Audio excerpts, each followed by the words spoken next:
What's going on, everyone? Talen here, and welcome to another account progression video.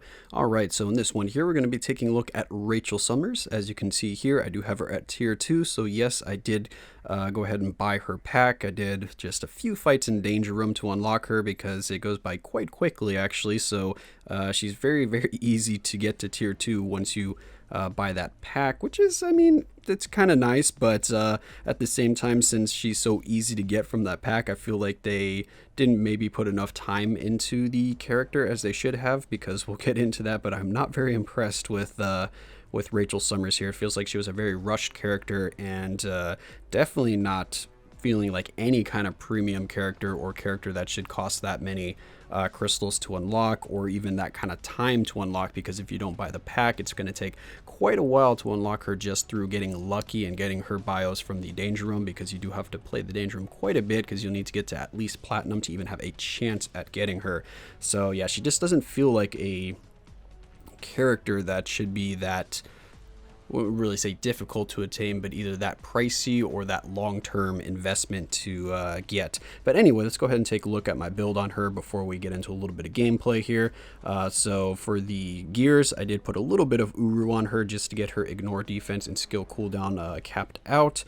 And then for her skills here, we have everything leveled up except for the third skill. I think they all give bonus effects. Yeah, right here it gives the all defense, but none of her all defense does apply to world bosses, so that might be why I feel a little underwhelmed with her. With all of the all defense down on her skills, you would expect her to be a lot better, but yeah, since it doesn't apply to World Boss Ultimate, you can't really take advantage of it there, because as you can see here, we've got all defense down, we've got all defense down. The third skill just had a few effects here with Bind, Fear, and Stun, so that's why I didn't level it up. The fourth skill, as you can see here, we have some Fire Resist down, and then we have some more all defense down, so she got a ton of all defense down, but she does have Mind Control in here, which is really nice, because that does actually still work on world bosses, which is nice. And then over here we have Fire Resist down, and yeah, no all defense down, but she's got all defense down on like 3 or 4 skills, no, 3 skills. So yeah, that's a lot. And then 2 skills have the Fire Resist down, so she's got a lot of skills that would be super nice if they worked in World Boss Ultimate, but I don't know, if you combine all of these together and they did work in World Boss Ultimate, she could probably hit really, really hard stacking that all defense down and that Fire Resist down.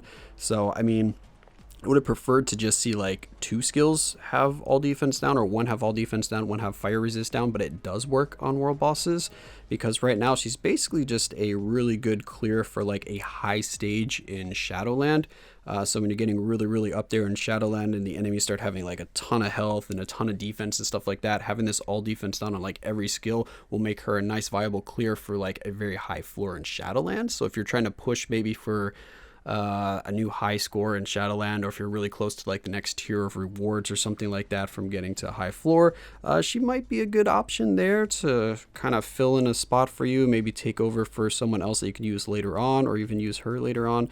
But yeah, that's pretty much the value I see in her right now. I did roll Overdrive on her. I would have preferred to have Power of the Angry Hulk, but I wasn't about to try to re-roll again, because I feel like I would have been wasting a lot of gold, because I normally don't get the set that I actually want if I roll like one of the 2 good sets like Power of the Angry Hulk or Overdrive. If I try to roll for the other after getting one of those, yeah, I get pretty screwed over on the rolls here. But she could use that attack speed is what I'm saying here, so Power of the Angry Hulk would be ideal.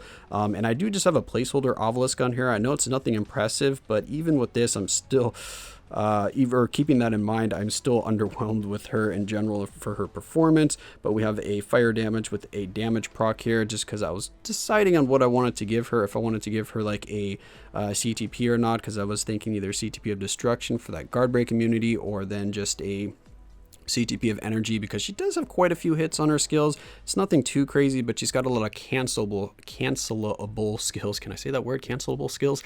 So yeah, you can take advantage of it there. So let's go ahead and take a look over here. If we jump into World Boss, Cole is a little bit tough for her, and stage 40, was this the one I was trying it out on? I don't think I was trying it out on stage 40. It seems a little high. Oh yeah, I was trying it out on my other device, so that's why I didn't save it. I think we're over here at 34, because all of these guys have this stupid blade twisters on it, but she was not doing very good at stage 34 here. So let's go ahead and find her. Where are you?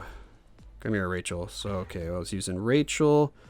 I was using Ancient one, and I was using the Ghost Panther. So that's what we have right now. She has only 2 skills that deal fire elemental damage, just her 4th and her 5th skill. The other ones deal energy damage. So Ghost Panther's only going to be boosting those 2 skills, but those are going to be her 2 most damaging skills.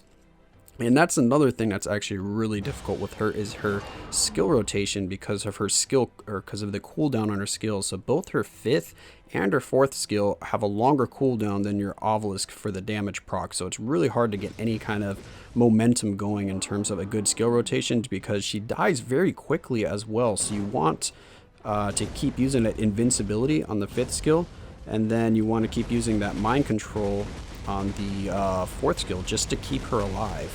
Because if you don't keep using both of those, like right now I'd like to stall a little bit longer to do the 5th skill, but yeah, if we take like any kind of hits, then we get killed very, very quickly with her. But as you can see here, yeah, it's a little too early on that. The damage is pretty bad. And like I said, I'm just kind of using those skills right away because I need to use those just to keep her alive. So that's kind of the main issue about trying to do a skill rotation, where you kind of like stagger the rotation a little bit and try to get the proc like on every other skill or something like that. So first time you try to proc on the 5th skill, the next time you try to proc on the 4th skill. But the problem with that is, like I was saying, you need those.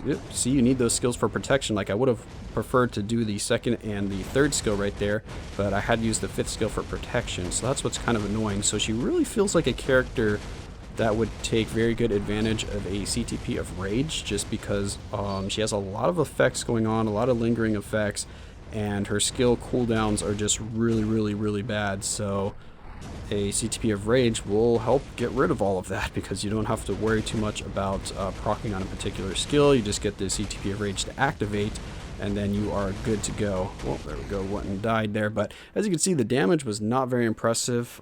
Stage 34 with no strikers. I would expect this here to do a little bit better than this. I know she's only level 60. I don't know if I'm being a little too optimistic here and I don't know what the word is I'm looking for, and wanting more damage than this. If this is maybe an okay showing, and maybe I just need to get her to level 70, or yeah, get her to level 70, that level 4, level 60 character. Maybe this is good. But I kind of remember some of my other characters at level 60 being able to do stage 34 a lot easier than this. You know what? Let's give her some strikers here and then see what happens. See if strikers will make that much of a difference. Let's go ahead and just throw in like the normal strikers I guess I use for this. These should be the normal strikers I use here for Cole. So yeah, let's go ahead and use them and see if we get a more significant difference, because maybe if we have these strikers going in doing that all defense down, we can get an idea of what she might be like if her all defense down applied to war bosses. Alright, Cole, let's see if we can do a little bit better here. So now that we've got all of that going, so let's go ahead and go here. And also with the strikers doing the mind control, we might be able to stay a little bit better on a kind of skill rotation here. Oh, messed that up. Okay, oh, the 3rd skill is also on an 8-second cooldown. I thought that one was on a shorter cooldown, so that kind of messes up my plan for what I wanted to do for a skill rotation. Alright, so we gotta get something back here. So let's do this, and now let's proc here. Yeah, okay, there we go. Alright, so with strikers, the damage definitely looks better. Where's my damage proc? There it is. But I kind of expect that, because we have the striker damage, we've got the boost that the strikers are giving her, and then we've also got some more mind control and stuff like that to keep her alive a little bit better. So we can, yeah, it's just really hard for me to figure out where the damage proc is, because since the skills have all these weird cooldown values like 9 seconds, 8 seconds, I'm never sure where I'm actually at in terms of the obelisk getting off of cooldown. Oh, we're gonna die here from the bleed damage. But yeah, I mean, it was a lot better with strikers. Maybe we just need to get her to level 70. She might be one of those characters that benefits greatly from having her level 70, so that could be something as well. There's probably not a lot of people with her at level 70, so Not really sure if anyone has her at level 70, but if you do have her at level 70, let me know, because I'm curious to see if you saw like a huge spike in her damage or not when you got her to level 70. So let's go ahead and do this, get some mind control in there just so we can keep Ebony locked down, because her 5th skill, which is a skill that's going to be doing the most damage, is not an iframe. It has invincibility, which is super nice. I do like that, but it's not an iframe, so Ebony is going to be kind of canceling you out of that skill a lot with his iframes, so we don't want that to happen. Hence, getting the mind control strikers. Hopefully that'll help mitigate that a little bit. Let's get that orb down, see if we can't get the damage proc here. Damage proc's at the very end, but we do get a little bit of damage proc going on, so now we want to do this. Try to proc on the 4th skill. As you can see, the 4th skill does do decent damage. What is going on here? Oh, there we go. Then there goes the random damage proc when I didn't want it to go off. Fantastic. Alright, what do we have there? Alright, let's get this going. Yeah, so the 4th skill does do elemental damage, or fire damage in this case, so that's why it's going to be looking better than her other skills to damage, or to get a proc on with Ebony. So there we go. That was really nice. Getting the damage proc on the 5th skill right there was pretty good. This is stage 50, so I mean, it's a decently high stage, but there's a lot of characters that can do Ebony very, very well. So having her just for this stage, I don't know, that's not super impressive. I mean, damage is definitely a lot better here, but this is Ebony. And I am kind of just spamming the skills still. We need to get, come on, get damage proc to actually go off on one of the skills I want it to go off on. Alright, so, nope, I messed that up. No damage proc there as well. Well, it was at the end.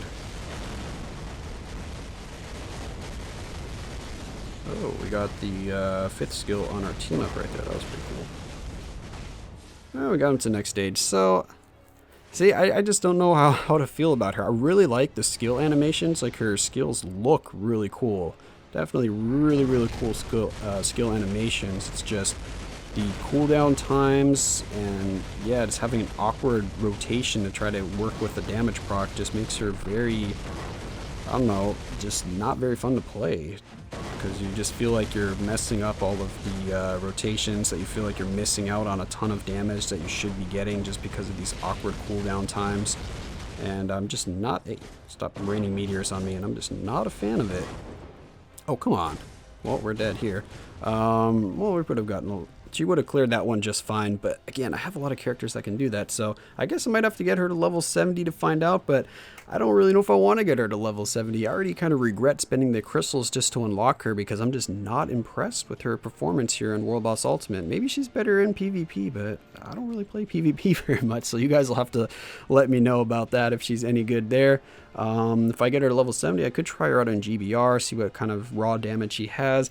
But again, it's just the skill cooldown thing that's really messing me up. So let me know if you guys have any suggestions on a skill cooldown and a skill rotation that will work well with her. Let me know what kind of Ovilus or CTPs you've had success with on her, because I'm assuming she's going to be a character that takes advantage of a CTP of Rage really well, because Memorable likes to do that, make you gamble for those CTPs of Rage. And I'm only basing it off of her awkward skill cooldown times. And yeah, let me know, does a CTP of Energy work well with her, Destruction, or if anyone has taken the plunge and put a CTP of Rage on her, let me know if she does really well with it or not. And also, I'm curious about level 70 as well, so let me know if she gets a big bump from level 70 to not. I'm pretty sure, oh, I shouldn't say I'm pretty sure, I'm contemplating getting her to level 70 when I unlock her potential. I'll see what my resources look like. But anyway, that's going to be my initial impressions and thoughts on Rachel Summers here. If I had to give a kind of final verdict from what I've seen so far, I would say probably just save your crystals. Don't buy the pack. She doesn't really seem worth it. She's not going to do anything better than any of the other Blast characters out there, so she's pretty much kind of a subpar Blast character, and she's just really awkward to play. I mean, she's got cool skill animations, but that's about all she has going for her in my opinion. So yeah, let me know what you guys think, if you enjoyed the video and all of that. So yeah, I'll catch you guys in the next one.